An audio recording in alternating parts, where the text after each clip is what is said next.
Ustedes ya decidieron y va a ser países que salieron de hiperinflaciones y cómo. Para este video hay varios conceptos que van a quedar implícitos. Por ejemplo, uno de los principios básicos de la economía, que la emisión genera inflación. También va a remarcar la importancia de una dolarización en un país, qué efectos trae. No me voy a adelantar mucho, pero vamos a pasar por escenarios como Babilonia antes de Cristo, el Imperio Romano, la Primera y Segunda Guerra Mundial, así como también la hiperinflación de Argentina, evidentemente. En 1754 a.C. se implementó algo llamado el Código de Hammurabi. Esto resonó durante muchísimo tiempo en Babilonia, por lo menos mientras duró, que eran controles de precio. Sin embargo, lo que nos compete no es en 1700 a.C., sino en el 300 a.C. Sargón II y sus sucesores tuvieron un gran problema en el 300 a.C. Dado a los conflictos bélicos que pasaba Babilonia en ese momento, había que financiarlo. ¿Cuál fue la solución brillante que se les ocurrió? Emitir dinero.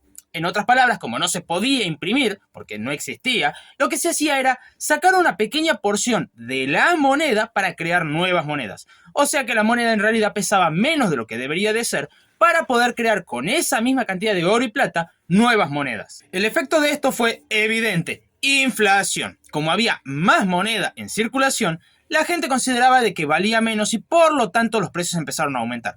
Solución: poner controles de precio. Si bien es cierto de que no existe mucha documentación con respecto a lo que pasó con estos controles, evidentemente fracasaron porque el imperio babilónico cayó poco tiempo después. Entonces, el control de precios es algo que vamos a ver más adelante también a más detalle, pero Babilonia no funcionó, no pudo solucionar sus problemas hiperinflacionarios dada la emisión y los controles de precios. Hagamos un salto en el tiempo de unos 600 años, 300 después de Cristo. Por tanto, vamos al Imperio Romano. Había muchas guerras civiles, invasiones, era un desastre. El problema: la parte agrícola no estaba siendo rentable. Consecuencia: se tuvo que devaluar la moneda. Ahora, no solamente se devaluó, sino que volvemos a tener algo en común con Babilonia. Se empezó a emitir dinero, o realmente a sacar una porción de la moneda para crear nueva moneda. Pero acá también vamos a incluir algo más: el gasto público excesivo en la parte militar.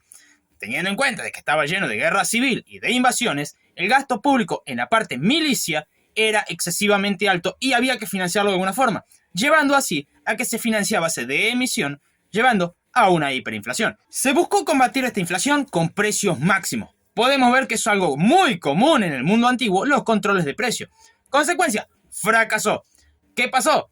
Ningún comerciante quería vender sus mercancías, llevando a desabastecimiento. Es algo que siempre vamos a tener en cuenta cuando haya un control de precios, porque siempre ocurre lo mismo: desabastecimiento y mercados negros. Estos dos ejemplos son para demostrarles que no es nueva la emisión monetaria, no es nuevo el déficit fiscal y no es nuevo que ambas consecuencias lleven a inflación. Tampoco es nuevo que se quiera controlar la inflación a base de control de precios, fracasando y destruyendo aún así mucho más el país. No es nuevo. Demos un buen salto en el tiempo y vamos a Alemania 1921-1922.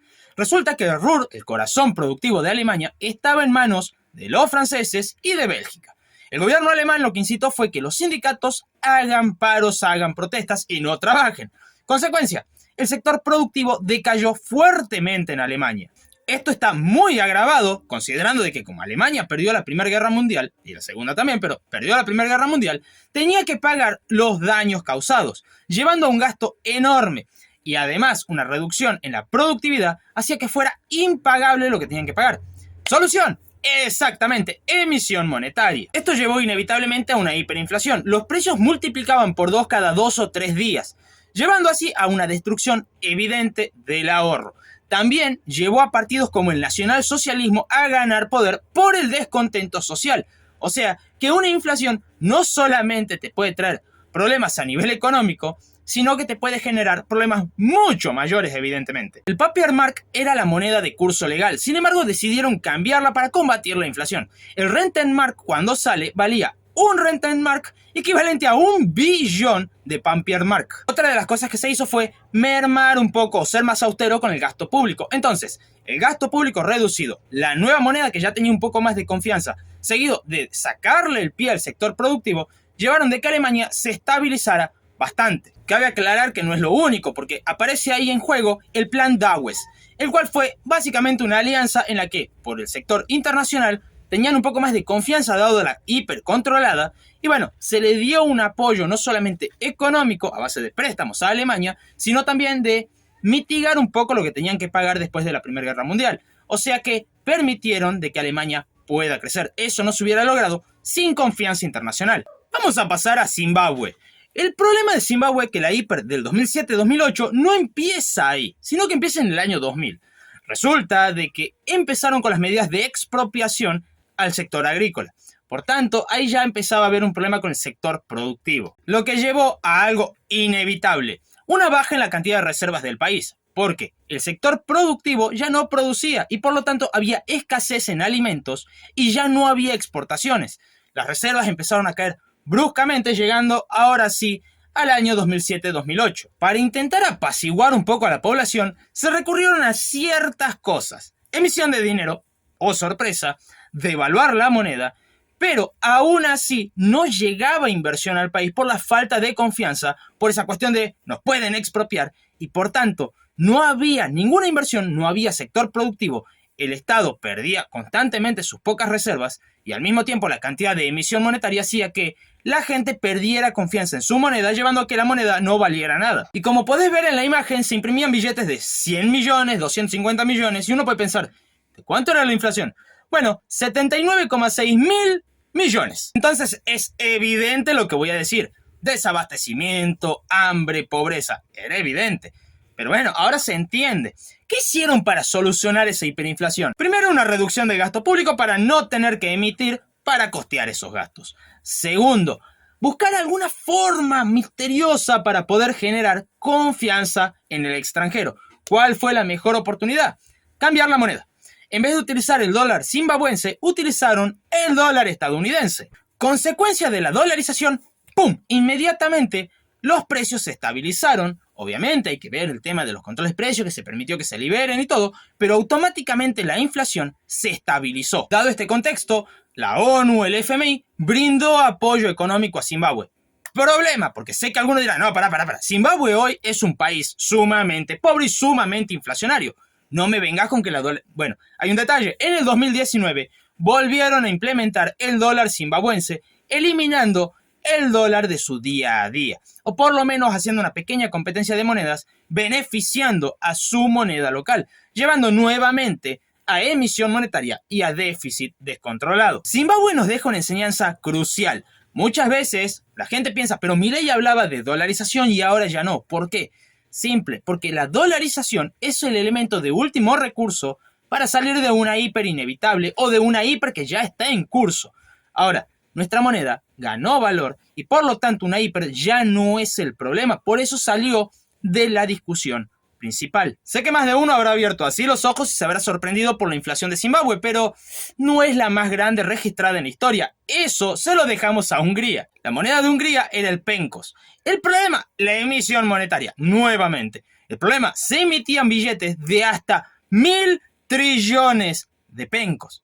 Así como suena, 1.000 trillones en un billetito. ¿Se imaginan ese número? El gasto público, la economía no podía ser sostenida de ninguna forma y por lo tanto tenemos algunas consecuencias obvias. Primero, los precios se incrementaban al doble cada 15 horas. Aproximadamente algunos antes, otros un poco después, pero era un promedio de 15 horas tenía el doble de precio. Una de las medidas fue cambiar la moneda. El forinto tenía un tipo de cambio de 400 octillones contra 1.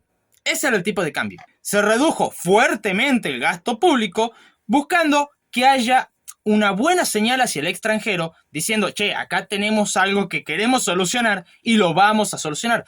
Consecuencia, la Unión Soviética apoyó a Hungría, así como otros países, saliendo así de esta hiper. Pasando al anteúltimo ejemplo, que es Venezuela, tenemos 3 factores. El primero, gasto público, evidentemente. El segundo, emisión monetaria, evidentemente.